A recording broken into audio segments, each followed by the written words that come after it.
இன்றைக்கி ஹெல்த்தியான பச்சைப்பயிறு கிரேவி எப்படி செய்கிறதுன்னு பார்க்கலாம். இதுக்கு ஒரு பேனில் நல்லா ஆயில் ஹீட் பண்ணிவிட்டு கொஞ்சமாக கடுகு உளுந்தம் பருப்பு சேர்த்துக்கோங்க. அது நல்லா பொரியட்டும். பொரிஞ்சதுக்கப்புறமா 2 பெரிய வெங்காயத்தை பொடி பொடியாக கட் பண்ணி வச்சுருக்கேன், அதை ஆட் பண்ணிக்கலாம். உங்கள்கிட்ட சின்ன வெங்காயம் இருந்துச்சுன்னா நீங்கள் அது கூட ஆட் பண்ணிக்கலாம். ஆட் பண்ணிவிட்டு இதை நல்லா வதக்கி விட்டுக்கோங்க. இப்போ இது கூடவே 2 பச்சை மிளகாய் சேர்த்துக்கலாம். இப்போ வெங்காயம் வதங்கிறதுக்கு கொஞ்சமாக உப்பு சேர்த்துக்கலாம். சேர்த்துட்டு இதை நல்லா வதக்கி விட்டுக்கலாம். பச்சைப்பயிறு கிரேவி செய்கிறதுக்கு ஃபஸ்ட்டு பச்சைப்பயிரை வேக வச்சு தனியாக எடுத்து வச்சுக்கோங்க. நீங்கள் நைட்டே ஊற வச்சு கூட வேக வச்சுக்கலாம். இல்லை அப்படின்னா லைட்டாக வறுத்து விட்டுட்டு வேக வச்சிங்கன்னா வெந்துடும். இப்போ வெங்காயம் நல்லா வதங்கிடுச்சு. இஞ்சியும் பூண்டும் கொஞ்சம் தட்டி வச்சுருக்கேன், அதை சேர்த்துக்கலாம். இஞ்சியும் பூண்டும் அரைக்காமல் இந்த மாதிரி நச்சுட்டு சேர்த்துக்கோங்க, அப்போ தான் டேஸ்ட்டு நல்லாயிருக்கும். இது நல்லா வதக்கி விட்டுக்கோங்க. இதோட பச்சை ஸ்மெல் போகிற வரைக்கும் நல்லா வதக்கி விட்டுக்கோங்க.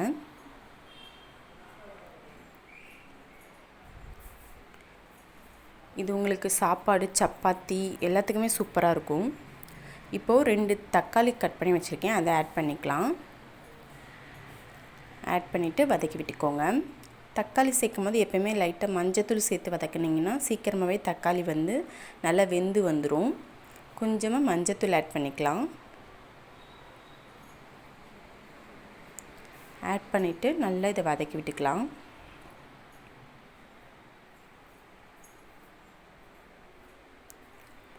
இப்போ நல்லா வதங்கிருச்சு. இப்போ மசாலா ஆட் பண்ணிக்கலாம். 1/2 டீஸ்பூன் தனி மிளகாய்த்தூள்,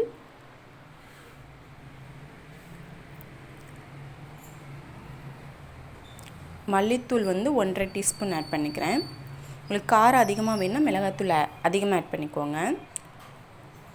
அதுக்கப்புறம் ஒரு 1/4 டீஸ்பூன் கரம் மசால் சேர்த்துட்டு இது நல்லா வதக்கி விட்டுக்கலாம்.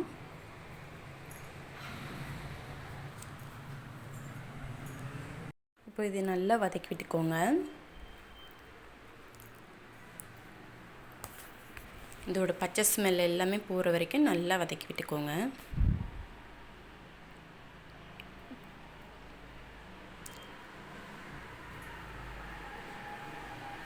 இப்போ நல்லா வதங்கிடுச்சு. இப்போது நம்ம வேக வச்சுருக்கோம் இல்லைங்களா, அந்த பச்சை பயிரை இதில் ஆட் பண்ணிக்கலாம். அந்த வேக வச்ச தண்ணியோடு அப்படியே ஆட் பண்ணிக்கோங்க.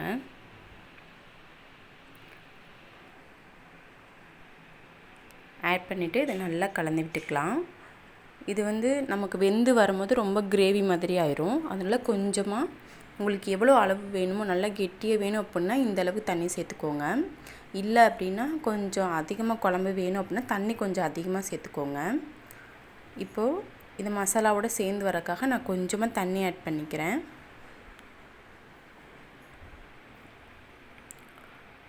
ஒரு 1/2 டம்ளர் இருக்கும் தண்ணி ஆட் பண்ணியாச்சு. ஆட் பண்ணிவிட்டு இதை நல்லா கலந்து விட்டுட்டு இந்த ஸ்டேஜில் நீங்கள் உப்பு பார்த்துக்கோங்க. உப்பு வேணும் அப்படின்னா இந்த ஸ்டேஜ்லேயே சேர்த்துக்கோங்க. நான் பயிறு வேக வைக்கும்போது உப்பு ஆட் பண்ணிட்டேன், அதனால் அது கரெக்டாக இருக்குது. இப்போ மூடி போட்டு ஒரு 10 நிமிஷம் நல்லா குக் பண்ணி எடுத்துக்கலாம். பாருங்கள், 10 நிமிஷம் ஆயிடுச்சு, நல்லா குக் ஆகி வந்துருச்சு. இந்த கிரேவி பாருங்கள், இந்த அளவுக்கு கெட்டியாயிடுச்சு. இது நீங்கள் சாதமில் லைட்டாக நெய் போட்டு சாப்பிட்டீங்க அப்படின்னா செம்ம டேஸ்ட்டாக இருக்கும். அதே மாதிரி சப்பாத்தி, தோசை அது கூடயும் சைட் டிஷ்ஷாக நீங்கள் யூஸ் பண்ணிக்கலாம். ரொம்பவுமே டேஸ்ட்டாக இருக்கும். நீங்கள் கண்டிப்பாக ட்ரை பண்ணி பாருங்கள். ட்ரை பண்ணி பார்த்துட்டு எப்படி இருக்குது அப்படின்னு கமெண்ட் பண்ணுங்கள்.